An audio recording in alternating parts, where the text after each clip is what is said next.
따라하겠습니다. 느헤미야에게 배우는 나라 사랑. 느헤미야에게 배우는 나라 사랑.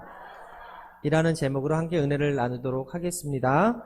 저는 모세, 그리고 다윗, 그리고 오늘 함께 나눌 이 느헤미야, 이 세 명의 공통점이 있다고 한다면 나라를 사랑한 지도자였다라는 것이죠.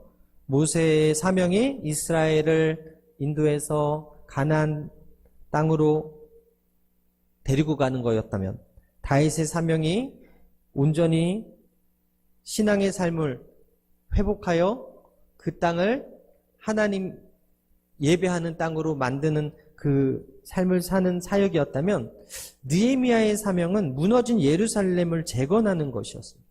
이 느헤미야 이야기는 3차 포로기한 이후에 성전 앞에 그 성벽이 무너졌는데 그 성벽을 재건하고 무너진 또 신앙을 회복시키는 그런 부흥하는 인물 느헤미야에 대한 이야기입니다. 그래서 느헤미야를 통해서 나라 사랑에 대해서 몇 가지 사실을 알 수가 있는데, 첫 번째 따라하겠습니다. 우리 인생에 엄청나게 큰 사건이 어느 날 갑자기 매일의 평범한 순간에 닥칠 수 있습니다. 여러분, 6.25가요 연고하고 오지 않았습니다. 1950년 6월 25일 날 4시 20분경에 갑자기 소련제 탱크를 몰고 북한 괴뢰 일당들이 쳐들어와서 삼천리 반도 금수강산을 피로 물드는 사건이 있었는데, 어느 날 갑자기 일어난 일인 거죠. 우리 인생 가운데 준비하지 않으면, 깨어있지 않으면, 대비하지 않으면 당할 수 있다라는 역사적 교훈의 날이 6.25 전쟁입니다. 영적 전쟁도 마찬가지라고 생각합니다. 우리가 경계하고 늘 성령 충만하고 우리가 늘 말씀을 묵상하고 있으면 마귀의 유혹이 뭔지 단번에 알아요. 근데 예배 시간에 자주 빠지고 말씀은 잘 안 듣고 세상 것들을 취하고 살다 보면 마치 우물안이 아니라 그 냄비 속의 개구리가 처음에는 그냥 좋다 하고 있을 때 가열을 하잖아요. 밑에서 가열을 하면 점점 뜨거워지는데 그걸 모르고 결국 뚜껑을 덮어놓으면 그냥 삶아지는 것과 같이 우리의 신앙도 마찬가지라는 거예요. 늘 도둑질하고 죽이고 멸망시키려는 악한 원수 마귀가 밀가부르듯이 지금도 우는 사자와 같이 삼킬 자를 찾고 있는데, 우리가 일상의 삶 속에 평안하다, 배부르다, 등 따시다, 괜찮다 하면, 그리고 예배를 소홀히 하고 말씀 읽기를 소홀히 하고 기도 생활을 소홀히 하면, 그 리투머스가 뭐냐면 신앙이 떨어졌다 는 리투머스, 지금 마귀의 시험이 올까 말까 하는 상황이다 하는 이 척도가 뭐냐면 입술에 감사가 사라지는 거예요. 감사보다 불평과 원망과 짜증이 많아집니다. 오늘 말씀의 거울 앞에서 우리가 일상의 삶 속에서 어떻게 하나님이 역사하시는지를 함께 나누길 원하는데요. 느헤미야 1장 1절에서 3절에 보게 되니까, 하가랴의 아들 느헤미야의 말이라, 아닥사스다 왕 제20년 기슬루월에 내가 수상궁에 있는데 내 형제들 가운데 하나의 하나니가 두어 사람과 함께 유다에서 내게 이르렀기로는 내가 그 사로잡힘을 면하고 남아있는 유다와 예루살렘 사람들의 형편을 물은즉 그들이 내게 이르되 사로잡힘을 면하고 남아있는 자들이 그 지방 거기에서 큰 환난을 당하고 능욕을 받으며 예루살렘 성은 허물어지고 성문들은 불탔다 하는지라. 여러분, 아닥사스다 왕 20년 때 왕의 술관원이었던 느헤미야가 나라의 소식을 들은 거예요. 조국의 소식을 들은 거예요. 그 이후에 하나님께서 느헤미야를 통해서 어떻게 그 사역을 감당케 하셨는지가 적혀 있는 게 이 느헤미야서인데, 그날도 마찬가지로 느헤미야가 평상시와 같이 출근했을 거예요. 정해진 스케줄대로 왕의 술간원으로서의 사명을 열심히 감당하고 있었을 겁니다. 그때 그의 형제 하나니에게 소식을 듣게 되는 거예요. 우연히 자기 동생을 비롯한 예루살렘 사람들을 만나서 예루살렘 성에 어떤 상황이지, 그 나라가 지금 어떤 상황에 처해 있는지를 우연히 듣게 되었다는 거예요. 그 사건을 통해서 느헤미야의 일생일대가 바뀌어버리는 역사적인 날이 되는 거죠. 지금 예루살렘이 완전히 회파되었고 조국이 무너지고 있다. 4절에 보게 되니까 내가 이 말을 듣고 앉아서 울고 수일 동안 슬퍼하며 하늘의 하나님 앞에 금식하고 기도했다라고 기록하고 있는데, 여러분, 이 소식을 듣고 느헤미야가 한 반응은 조국을 위해서 울고 기도했다는 것입니다. 저는 굉장히 이 사건에 놀랍다고 생각을 하는 것은, 사람이 자기 자신이나 가족들을 위해서 울 수는 있어도 포로로 끌려와 있긴 하지만 어떻게 보면 왕의 술 맡은 관원장이기 때문에 그 출세가 보장되어 있는 자리 아닙니까? 그리고 평안할 수 있는 자리 아닌가요? 그런데 예루살렘 성의 조국의 사람들이 헐벗고 그들이 그곳에서 핍박당하고 있다는 소식을 들은 그 느헤미야가 울면서 기도했다는 거예요. 여러분, 지난주에 있었던 그 화성의 그 리튬 공장의 화재 사건으로 인해서 금식하며 울고 슬퍼하신 분이 여기 몇 분이나 계실까요? 지금 북한에서 수많은 사람들이 굶어 죽고 정말 인권을 유린당하고 착취당하고 있음에도 불구하고 통회하면서 금식하면서 부르짖는 사람들이 얼마나 있을까요? 저부터도 그렇지 않고 있으니까. 근데 이번 주 월요일부터 목요일까지 오살리 기도원에서 북한 사람들을 위해서 통회하고 울고 회개하고 금식하는 그 성회가 있다는 이야기를 제가 들었어요. 저한테도 오라고 했는데 제가 횡성이라서 못 간다고 핑계를 대는데 여기서 기도하겠다고 했는데, 그들은 3박 4일 동안 오살리를 잡고 1000명 이상이 모여서 함께 기도하겠다. 그렇게 해서 지금 준비하고 있는 것을 보았어요. 여러분, 우리가 세계 유일의 분단 국가인데 북한 때문에 울면서 기도하는 사람이 얼마나 있는가 보면 그렇지 않은 거예요. 우리 엄마가 병들었다 그러면 울 수 있고, 내 자녀가 다쳤다 그러면은 슬퍼할 수 있지만, 저 북녘 땅에 있는 북녘 땅에 있는 사람들이 굶주리고 있고 인권을 착취당하고 있고 김정은 정권 치하 아래서 너무나 고통당하고 있다는 소식을 듣고서 가슴을 치고 느헤미야처럼 울 수 있는 사람이 없다는 것이죠. 그런데 더 놀라운 것은 느헤미야는 이 성벽을 회복하기 위해서 인생을 걸고 그곳으로 갔다라는 거예요. 예루살렘 성이 회파되었다는 그 소식이 느헤미야에게 있어서 중요한 삶의 터닝 포인트가 되었는데, 그 소식을 언제 들었는가? 바로 일상의 순간에, 일상의 시간에 출근해서 우연히 만난 그 만남 속에서 이루어졌다는 거예요. 여러분, 우리 만남이 우연이 아닙니다. 우리의 만남은요, 일생과 운명을 바꾸는 전환점이 되고, 오늘 우연히 우리 교회에 오신 분들이 있을 거예요. 그러나 이 자리가 일생의 터닝 포인트가 될 수 있다는 사실을 믿으시게 되기를 바랍니다. 제가 간증을 하나 하면, 저희 좀 이번 주에 되게 신기한 사건이 좀 있었어요. 카리스 청년 중에 늦가기 결혼, 만 49세.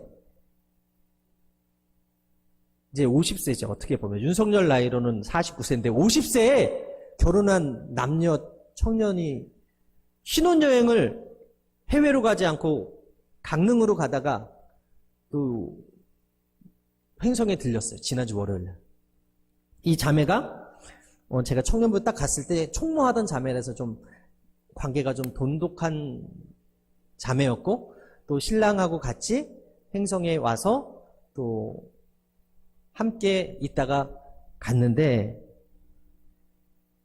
그 자매가 제가 봤을 때 너무 신기한 게 많은 거예요. 이렇게 대화를 나누는데 배우자를 위해서 기도했다는 거예요. 포기하지 않고. 여러분 50살에 결혼하는 거, 그것도 싱글인데 싱글남하고 같이 결혼하는 게 쉽지 않은데 남편감을 위해서 세 가지를 놓고 기도했다는 거예요. 첫 번째가 뭐냐면 자기가 고졸이어서 남편은 좀 더 배웠으면 좋겠다. 학벌이 좀 더 높았으면 좋겠다. 그랬더니 법대 다니던, 법대를 졸업한 그 남자를 만난 거예요. 또 하나, 운전을 좀 잘했으면 좋겠다. 자기를 좀 좋은 곳으로 데려다주는 남자였으면 좋겠다. 했더니 법대를 나왔는데 이 친구가 버스 운전기사야. 희한한 스펙이죠. 네, 법대를 나왔어요. 근데 버스를 운전하고 있어요. 또 하나, 이 형제가 나를 먼저 봤으면 좋겠다. 근데 총무일을 하다 보니까 먼저 안 볼 수가 없잖아요. 앞에서 맨날 이렇게 하니까. 근데 우연히 커피숍 앞에서도 만나고 교회 앞에서도 만나고 이 형제가 계속 눈이 가는 거예요. 그러다 보니까 어떻게 했을까요? 아는 자매한테 소개시켜달라 그래가지고 만나가지고 불꽃이 튄 거예요. 그리고 나서 결혼을 하게 된 거예요. 지난주 토요일 날. 또 신기한 건 이제 차를 마시면서 그런 얘기를 했어요. 자기가 하나님께도 이렇게 기도를 했지만 이렇게 된 게 고양이 때문인 것 같다. 뭐 이런 식으로 얘기를 하는 거예요. 그래서 무슨 소리냐. 그랬더니 이 자매가 이렇게 길을 가는데 어미가 버린 길고양이가 있으면 냐옹 냐옹 하고 부른다는 거예요. 그러면은 고양이가 웬만하면 이렇게 올 것도 같은데 야생에서 버려진 고양이다 보니까 경계를 하고 도망간다는 거예요. 그래서 고양이를 2마리를 했는데 도망갔고 세 번째 되는 이 고양이는 자기한테 오더라는 거예요. 그래서 이 고양이를 데리고 병원에 가서 3일 동안 입원을 시키고 길냥이를 거뒀다는 것에 이 의사 선생님이 감동을 해가지고 50% 할인을 해줘가지고 3일 동안 건강검진을 잘하고 주인 품으로 온 거예요. 그러면서 이 고양이 이름을 만복이라고 진 거예요. 만복이. 10,000가지 복을 갖다 준다. 뭐 이런 식으로. 그리고 10,000가지 복을 다 받아라. 이런 식으로 그 고양이가 만복이가 된 거야.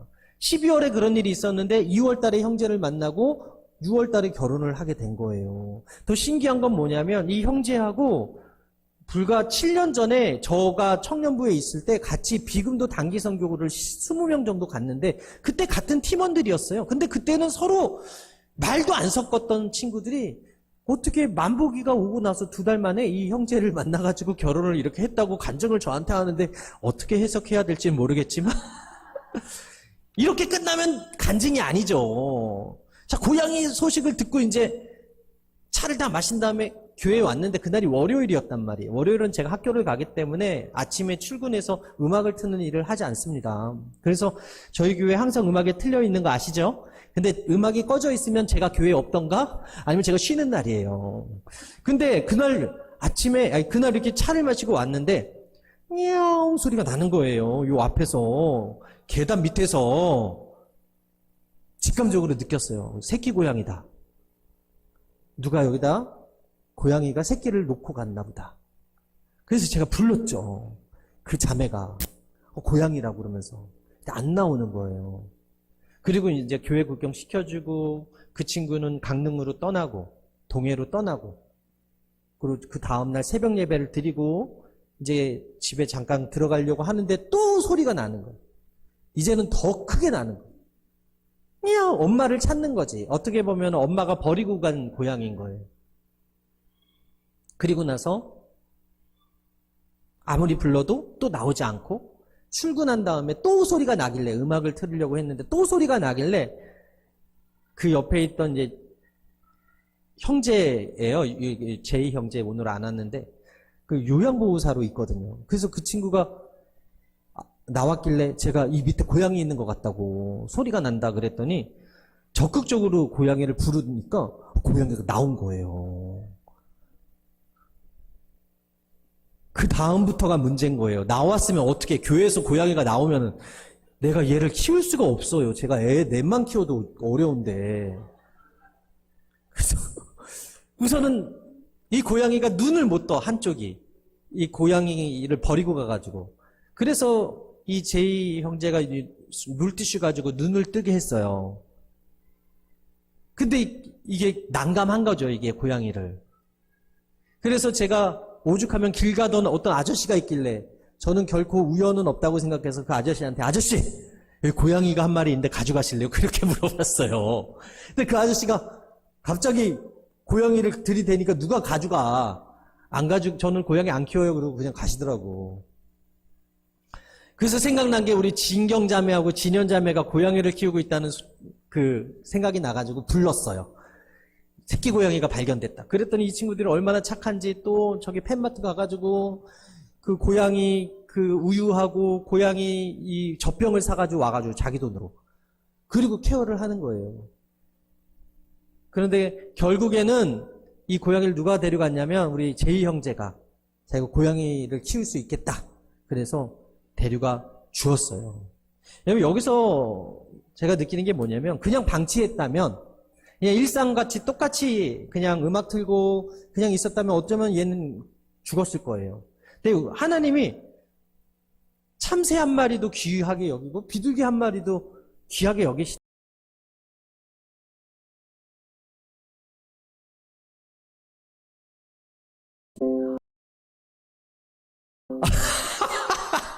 뭐 하는 거죠?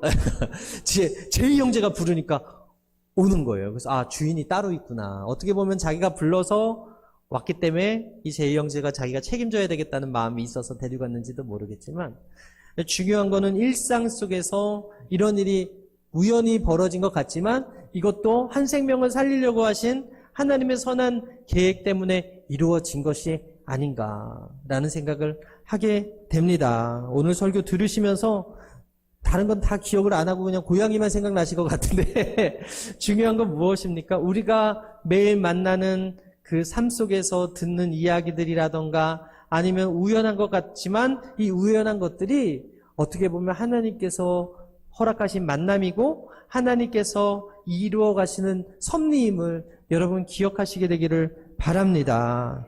무엇보다도 이 느헤미야라는 사람은 정말 사소하게 흘릴 수 있는 그 소리였음에도 불구하고 그것을 어떻게 했어요? 지나치지 않았다는 거예요. 그 소식을 듣고 울며 기도하고 금식했다. 여러분, 하나님은요, 이 일상 속에서 역사하십니다. 믿으시면 아멘. 이스라엘 백성들이 광야를 지날 때 그들이 먹은 게 만나였거든요. 근데 이 만나를 지금 먹고 계신 분 아무도 없으실 거예요. 이 만나는 광야에서만 내렸고요. 그 광야길 40년 동안 하나님께서 이스라엘 백성들에게 주신 선물이에요. 그 만나의 시작은 기적이었다고요. 그들이 먹을 것이 없다고 불평한 순간 하나님께서 하늘에서 만나를 내려주셨다는 거예요. 주 6일 동안. 그리고 토요일 날은 2배를 걷어서 안식일에는 만나를 걷지 않도록. 욕심을 가지고 왕창 거두면 어때요? 그 다음날 썩어 냄새가 나는. 어떻게 보면 그날 아침 일찍 일어난 사람만 거둘 수 있는 양식이 이 만나였는데. 그래서 출애굽기 16장 31절에 이스라엘 족속이 그 이름을 만나라 하였으며 가시같이 희고 맛은 꿀 섞은 과자 같았더라. 이게 처음에는 정말 기적 음식이었잖아요. 근데 매일매일 먹고 매일매일 접하다 보니까 어느 순간부터 부추를 생각하고 고기를 생각하고 애굽을 생각하고 불평하고 원망하기 시작하는 거예요. 거꾸로 생각해 보면 우리 일상 속에 숨겨진 하나님의 기적이 가득한데 이 기적을 우리는 너무 당연하게 생각할 때가 많이 있더라는 거예요. 셀롱디옹인가? 그 사람이 지금 그 근육이 마비되는 그 병에 지금 걸렸대요. 그 사람 가지고 있는 자산이 1조가 넘는데요. 근데 근육이 마비되고 있대요. 그래서 언젠가는 이 장기가 마비될 것이고 숨을 제대로 못 쉬어서 죽게 될 거예요. 그 뉴스를 제가 들었거든요. 아무리 많은 돈을 가지고 있어도요, 우리가 건강을 잃어버리면 감사할 수 없다는 거죠. 감사할 일을 못한다는 거죠. 근데 우리가 지금 내 의지대로 생각하고, 내 의지대로 보고, 내 의지대로 걸어서 이곳에 왔어요.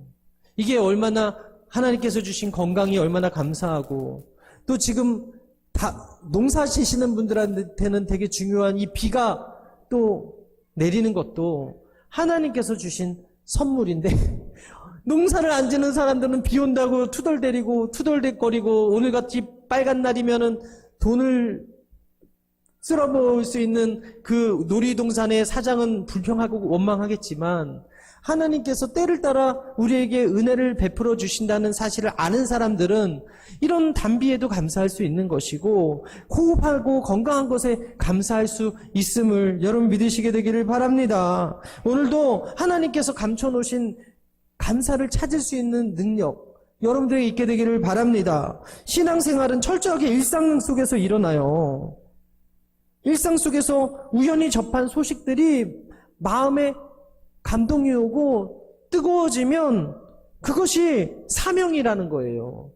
제가 고양이를 발견했을 때 진경자매, 진현자매를 생각한 건 얘네들이 고양이를 너무 사랑했어. 그랬더니 생각이 나는 거예요. 여러분, 그게 관심과 내 사랑이 있는 곳에 그 마음이 있는 건데, 여러분, 북한에 대해서 얘기를 할 때 어떤 사람은 관심이 없으니까 그냥 흘려듣는데, 어떤 사람은 슬퍼하고 애통해하고 눈물을 흘리는 사람이 있더라는 거예요. 아프리카에 대해서, 케냐에 대해서, 일본 사람들에 대해서, 아랍 사람들에 대해서, 이슬람 사람들에 대해서 흘리는 눈물을 가진 사람들이 바로 사명자인데, 이 사명이 언제 오냐면 불현듯이 일상 삶에서 나타나더라는 거예요. 여러분, 눈물과 통곡은 하루아침에 오는 게 아니라, 내가 무슨 이야기를 오늘 들었다고 해서 통곡하지 않고 어느 순간부터 하나님께서 감동을 주시고 계속 묵상하게 하시고 그 사람들을 생각하게 하고 그리워한 사람만이 통곡하고 아파하며 울 수 있거든요. 오늘날 우리나라의 불행이 무엇입니까? 불평하고 원망하고 데모하고 하는 사람들은 많지만, 이념을 주장하는 사람들은 많지만, 진정한 애국자들을 찾아보기가 쉽지 않다라는 거예요. 여러분, 진정한 애국이 뭡니까? 희생해야 되잖아요. 나라를 위해서 무엇인가 내 것을 내려놔야 되는데, 저기 큰 집 보면은 자기의 기득권과 자기의 취하고 싶은 것들만 취하려고 하지 포기하지 않기 때문에 지금 이렇게 나라가 혼란스럽고 힘든 거 아니겠습니까? 더욱이 어떤 사람들은 자기 문제가 아닌 문제로 울지 않잖아요. 여러분, 이 문제를 해결하겠다고 하는 삶을 사는 사람들이 극히 드문다는 거예요. 그런데 느헤미야는 성벽이 무너졌다는 그 소식을 듣고 나서 금식하고 준비하고 일생을 거두고 생명을 걸고 또 기도하면서 준비했다라는 거예요. 40일 동안. 사도 바울도 예수님을 만나고 나서 자신이 가졌던 모든 것들을 배설물로 여기고 자신의 생명조차 귀한 것으로 여기지 않았다고 성경은 기록하고 있는데, 그래서 죽을 것을 알면서도 로마로 가는 그 배를 타는 것을 우리가 알 수 있는데, 여러분, 이런 은혜는 아무나에게 주어지는 것이 아니라 하나님 나라와 하나님의 뜻을 위해서 살아갈 때, 그때 하나님의 사람들에게 부어주시는 은혜임을 믿으시게 되길 바랍니다. 그래서 노블리스 오블리제라는 말이 있어요. 이 말은 귀족이나 권력이나 부를 지닌 사람들이 특권만 누리는 게 아니라 국가적인 책임과 사회적인 책임을 가지고 나누고 그 삶을 사는 사람들을 가리켜서 노블리스 오블리제다라고 하는데, 여러분, 우리 3.1운동 독립운동 33인 중에 기독교인들이 16명이었다는 것을 우리가 알고 있습니다. 코로나19를 지나면서 교회가 얼마나 많은 사회적인 헌신과 봉사를 했는지 우리가 알고 있습니다. 여러분, 그리스도인으로서 부름받은 저와 여러분들은 일상이 우리에게 허락된 선물인 것을 기억하고 그리스도인답게 부끄럽지 않게 살아내게 되기를 주님의 이름으로 축원합니다. 어느 순간 전혀 기대하지 않던 순간에 평범한 일을 하면서 평범한 장소에서 평범한 대화를 나누다가 하나님의 부르심과 소명을 발견할 수가 있어요. 오늘 우연히 우리 교회에 오신 분들도 오늘 이 말씀을 통해서 하나님의 뜻을 발견하는 은혜가 있게 되기를 바라고, 오늘 이 말씀 받은 저와 여러분들에게 그런 은혜가 있게 되기를 바랍니다. 두 번째 함께 따라하겠습니다. 느헤미야의 나라에 대한 관심입니다. 여러분, 느헤미야의 직업은 술 맡은 간원장이었습니다. 그렇다면 누구한테 관심을 가졌어야 됩니까? 왕한테 관심을 가졌어야 돼요. 왕의 마실 물과 술과 음료와 모든 것을 책임지는 직책, 어떻게 보면 우리나라의 우의정 같은 역할을 바로 술 맡은 간원장이었던 느헤미야가 했어요. 그래서 왕이 마시는 술에 독약을 타서 암살 시도를 하지 않을까 경계했기 때문에 꼭 신이 많은 사람을 뽑아서 그 우편에 앉았는데 그게 느헤미야였다는 거예요. 오늘 본문에 보게 되니까 11절에 주여 구하오니 귀를 기울이사 종의 기도와 주의 이름을 경외하기를 기뻐하는 종들의 기도를 들으시고 오늘 종이 형통하여 이 사람들 앞에서 은혜를 입게 하옵소서 하였나니 그때 내가 왕의 술간원이 되었느니라. 무슨 얘기입니까? 여러분, 일상생활 속에서 왕의 관심을 일상생활 속에서 자신의 일을 성실하게 하다 보니까, 그리고 하나님께 기도하고 예루살렘을 향해서 기도하고 그 사람들의 궁휼의 마음을 가지고 금식하며 기도했더니 하나님께서 그때 왕의 술관원이 되게 하셨다라고 느헤미야가 고백하고 있는 거예요. 여러분, 처음부터 성공하는 사람이 없죠. 처음부터 잘 나가는 사람이 없어요. 여러분, 우리가 일상의 삶 속에서 최선을 다하는 그 삶, 성실하게 살아내는 그 삶, 그때 하나님께 기도하면 하나님께서 도와주시는 거죠. 내일 시험인데 오늘 기도원 올라가면 내일 빵점 받지 100점을 기대하면 안 된다라는 거예요. 우리 학생들 마찬가지. 공부를 하고 기도를 해야지 공부를 안 하고 기도하면 빵점, F학점 당연한 거예요. 공부하면서 기도할 때 하나님께서 담대함을 주시고 하나님께서 지혜를 주셔서 생각나게 하는 거지. 공부가 하나도 안 돼서 머리가 백지인데 시험을 보면 하얀색은 종이고 검정색은 글씨구나, 그렇게 하고 빵점 맞는 거예요. 하나님이 원하시는 것은 일상생활 속에서 공부하고 최선을 다해 살아서 그럴 때 하나님께서 복 주시고 하나님께서 돕는 것이지. 느헤미야도 마찬가지예요. 여러분, 자신의 일에 최선을 안 다한 사람이 아니었어요. 최선을 다했기 때문에 그가 나중에 왕에게 간청했을 때 왕이 그를 파견하고 보낼 수 있었다는 것이죠. 술 맡은 간원장이라는 직책이 그냥 직책이 아니라 왕이 신임하는 직책이었다는 거예요. 창세기 41장에 보게 되면 요셉도 술 맡은 간원장의 추천으로 등용이 되잖아요.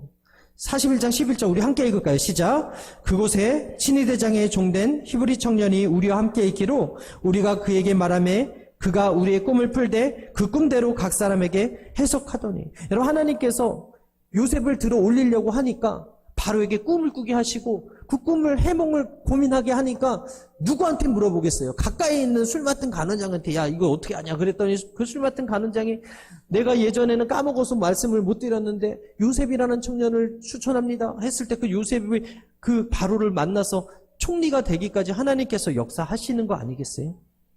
술 맡은 간원장의 관심이 왕의 안위와 왕의 신변 보호에 있어야 되는데 느헤미야는 페르시아 제국의 술 맡은 간원장으로 있다가 그 나라의 소식을 듣게 된 거예요. 그리고 가슴 아파하는 거죠. 여러분, 사람들은 자신의 관심이 가는 곳에 시간을 쓰고요, 돈을 써요. 느헤미야에게 예루살렘의 소식은 엄청나게 큰 문제였어요. 왜? 늘 자신의 그 관심이 그 예루살렘에 있었거든요. 우리는 가끔 TV나 불우한 이웃들, 제3세계에서 굶주리는 사람들의 이야기를 보면 그 유튜브에서도 이렇게 그런 도와달라는 그런 것들을 보면 그냥 스킵하고 지나치는 경우가 많아요. 왜냐하면 희생해야 되니까. 내가 돈을 내야 되니까. 어떻게 되면 내가 귀찮은 일을 또 해야 되니까. 그래서 일부러 하지 않는 경우가 있지만 느헤미야는 왕궁에 있으면서도 그 마음이 오염되지 않았다는 거예요. 영성이 흐려지지 않았다는 거예요. 감정이 메말라지지 않았다는 거예요. 왕의 총애를 받는 높은 자리에 있었지만 그 관심이 고향과 그 나라와 그 국가에 있었다.